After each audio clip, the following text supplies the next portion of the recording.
Wheat and maize are an integral part of many South African staple diet. Be it in bread or maize meal, the population relies heavily on these grains and the farmers that produce the crop for their dietary needs.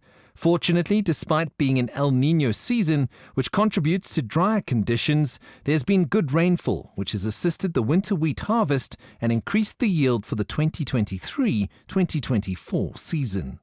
I think history shows because South African farmers don't get the help from governments or subsidies, it actually helps them to stay fit. And in a kind of strange way, it helps our farmers, and that's why we have the best farmers in the world. Today, we are the net exporters, nearly 500,000 tons. And China strengthening its relationship with South Africa, particularly on agricultural trade, that opens up even more opportunities for South Africa to participate within the Chinese market, which is fairly huge because China buys roughly half of the global traded soybeans, and that's something that the South African farmers are looking at. The Western Cape is renowned for some of the best wines in the world. What a lot of people don't know is that the province also contributes 50% of South Africa's wheat production.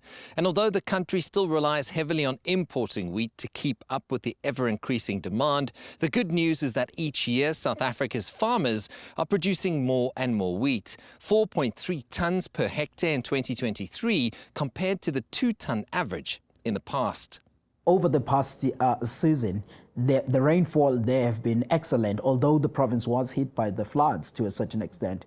To the extent that now, when you're looking into South Africa, we think that our wheat production for the 2023-24 season will roughly be up by 2% on a year-on-year basis and to around about 2.2 million tons.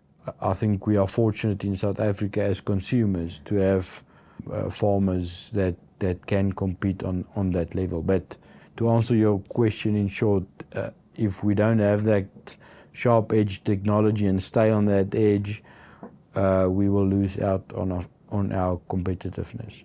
Adapting farming methods to deal with the effects of climate change and technological development in seed breeding remains key to a sustainable agricultural industry for South Africa.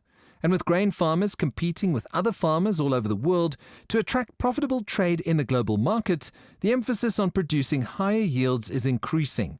Yet the country continues to punch well above its weight class and manage to provide markets like China with the highest quality soybeans, while improving on its capacity to eventually export more wheat than it imports.